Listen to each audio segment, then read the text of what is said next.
itu. Cuma karena bicara lagi kalau nadanya itu tidak terlalu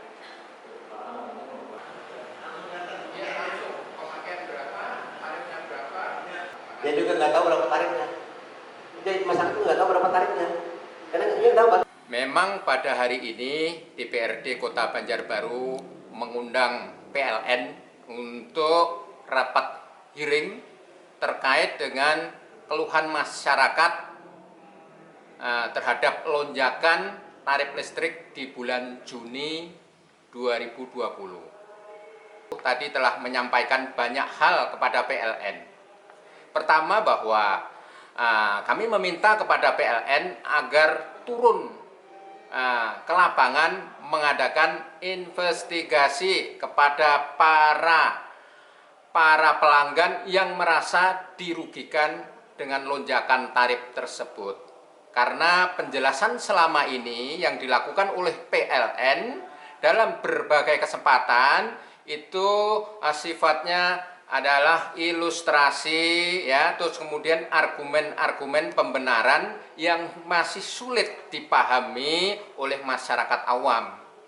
Nah, dengan adanya investigasi ke lapangan, kita bertemu dan melibatkan korban dan pihak-pihak yang terkait, diharapkan masyarakat akan tahu sebenarnya apa yang terjadi terhadap lonjakan tarif listrik di bulan Juni ini. Beberapa keluhan dari masyarakat yang disampaikan ke Partai Nasdem, rata-rata mereka menjerit, ya, karena apa? Lonjakan itu sangat signifikan dibandingkan bulan-bulan sebelumnya.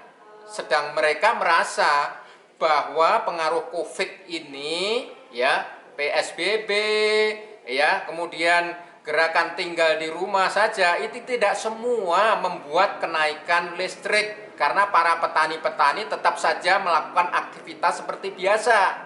Nah, jadi menurut dia tidak ada lonjakan, ya, terhadap hal-hal yang disampaikan oleh PLN tersebut.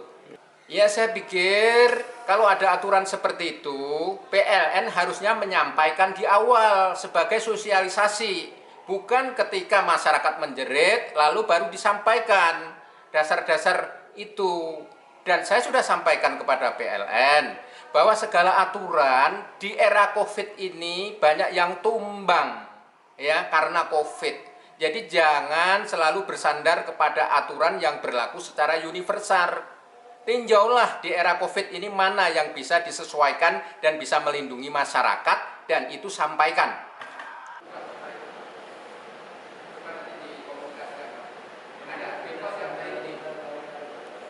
Kita minta investigasi kasus-kasus khusus yang terjadi di pelanggan. Misalnya ada aduan ketika rumah itu kosong tapi kemudian pembayarannya listrik bengkak. Nah, itu satu hal yang memang bagian dari kasus-kasus khusus yang kita katakan. Itu dilakukan investigasi dan kita minta dibuka aksesnya untuk masyarakat membuat pengaduan.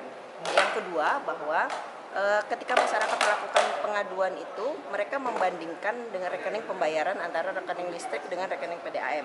Nah, rekening PDAM itu kan gampang mereka membaca, artinya berapa pemakaian dikalikan berapa harga PDAM-nya. Nah, kita minta, itu sarankan juga kepada PLN, dilakukan pembenahan di rekening pembayaran, sehingga gampang masyarakat membaca dan kemudian melakukan cross check terhadap pemakaian berapa kWh yang mereka pakai.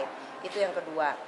Yang ketiga, kita minta juga kepada PLN 3 bulan ini kan petugas tidak melakukan pencatatan. Sebagai kompensasinya adalah petugas diberikan data-data pemakaian setiap pelanggan pada saat melakukan kunjungan pencatatan meter di lapangan, sehingga mereka juga bisa menjelaskan kepada pelanggan bahwa sekianlah yang kurang bayar selama 3 bulan dan berapa kWh, sehingga ini benar-benar dipahami oleh masyarakat dan sehingga terjadi komunikasi dua arah antara pelanggan dengan PLN.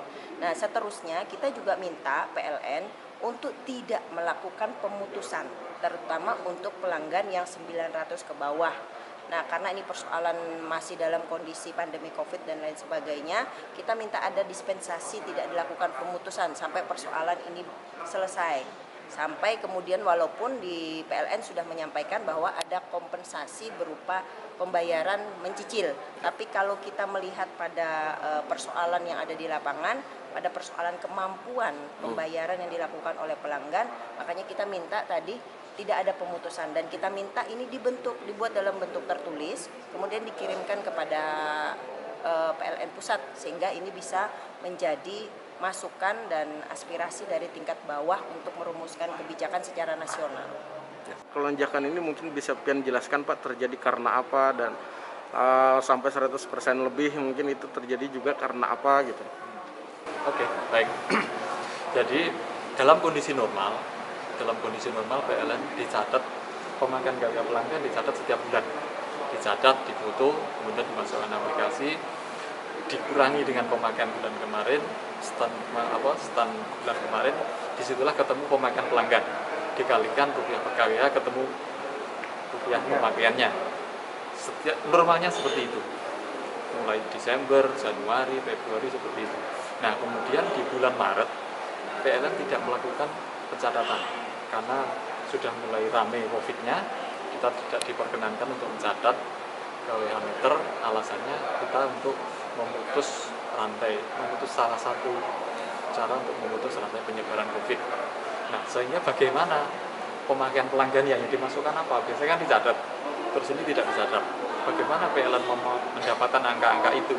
PLN menggunakan pemakaian 3 bulan sebelumnya, kondisi normal tersebut dijumlahkan, kemudian bagi 3, namanya rata-rata. Angka itu yang dimasukkan menjadi rekening yang tidak dibaca. Akhirnya dikalikan rupiah per KWH-nya, tarifnya, keluarlah rupiah. Di bulan pertama tidak terjadi konflik apa-apa, tidak jadi masalah. Karena apa? Pelanggan memakai berapapun di situ, tagihannya kan sama. Hanya serata-rata dengan 3 bulan yang lalu.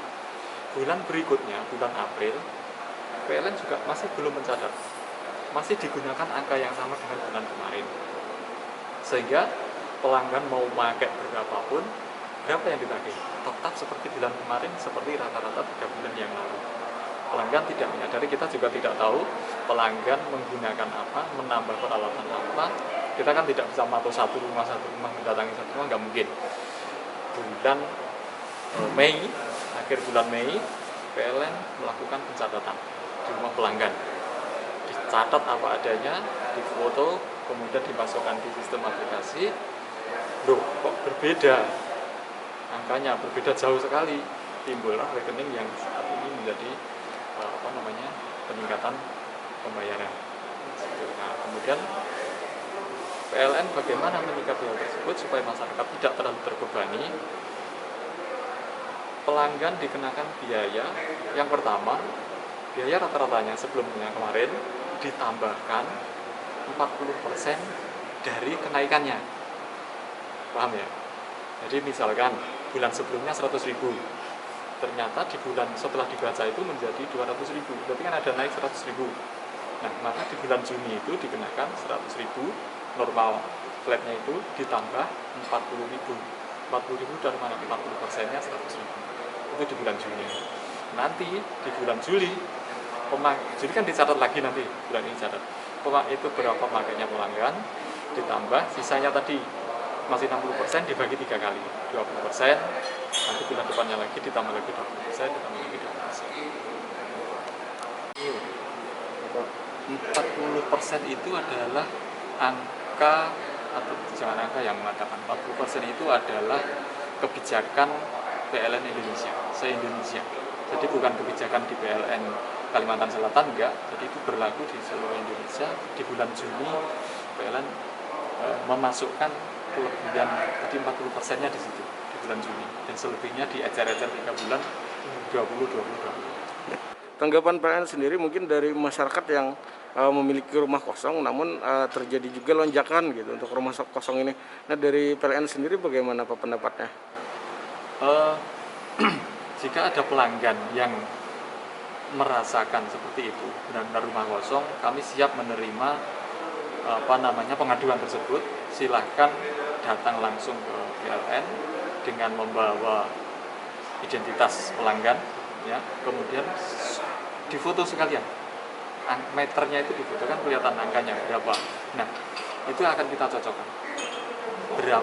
Mengapa mereka bisa sebesar itu? Artinya benar nggak angka itu, atau jangan-jangan petugas kami yang salah mencatat. Jadi kami fair aja. Kalau memang kami terjadi kesalahan, kami juga akan koreksi. Oke. Mungkin ada kesalahan, mungkin nggak kesalahan dari pihak PLN juga terjadi gitu dalam hal pencatatan ini juga sehingga terjadi lonjakan, Pak? Secara umum kalau bicara mungkin nggak, sangat mungkin. Tapi tidak berlaku semuanya dari 50.000 pelanggan kami salah semua, saya kira enggak. Karena apa? Tadi yang saya sampaikan, setiap pencatatan KW meter didatangi pelanggan ke rumahnya, didatangi petugas PLN ke rumahnya dan difoto. Foto itu dicocokkan yang masuk ke aplikasi dengan foto fisik di sana itu kayak apa. Nah, kalau dari PLN sendiri, Pak, apa sih yang mungkin yang bisa meringankan beban masyarakat di tengah pandemi gitu dalam hal penggunaan listrik negara? Dalam mengurangi ya, jadi harus berbijaksana menggunakan listrik. Karena kita tahu bahwa saat ini kondisi ekonomi masih seperti ini, bahkan mungkin ada yang sampai kehilangan pekerjaan ya. Tentunya tidak sedikit masyarakat yang justru tinggal di rumah, dan kita tahu di rumah kayak apa panasnya. Mungkin tanpa sadar kita menyalakan kipas angin, mungkin menyalakan lampu segala macam. Kita harus benar-benar berhati-hati, kita harus bijaksana menggunakan lampu.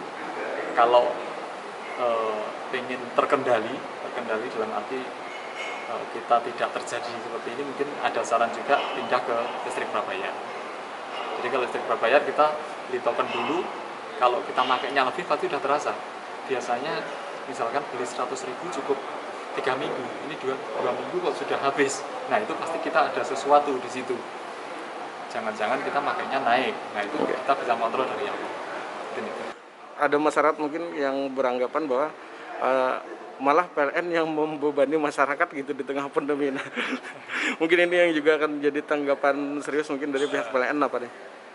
Jadi sebenarnya ini bukan soal membebani ya. Ini yang sudah terjadi. Sudah terjadi kemarin 2 bulan. 2 bulan di bulan April Mei ya.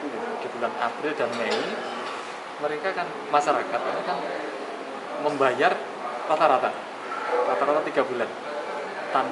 Kita nggak tahu masyarakat itu menambah pemakaian ataukah tidak, ataukah sama-sama saja, tapi mereka hanya dibebani pemakaian sebelumnya.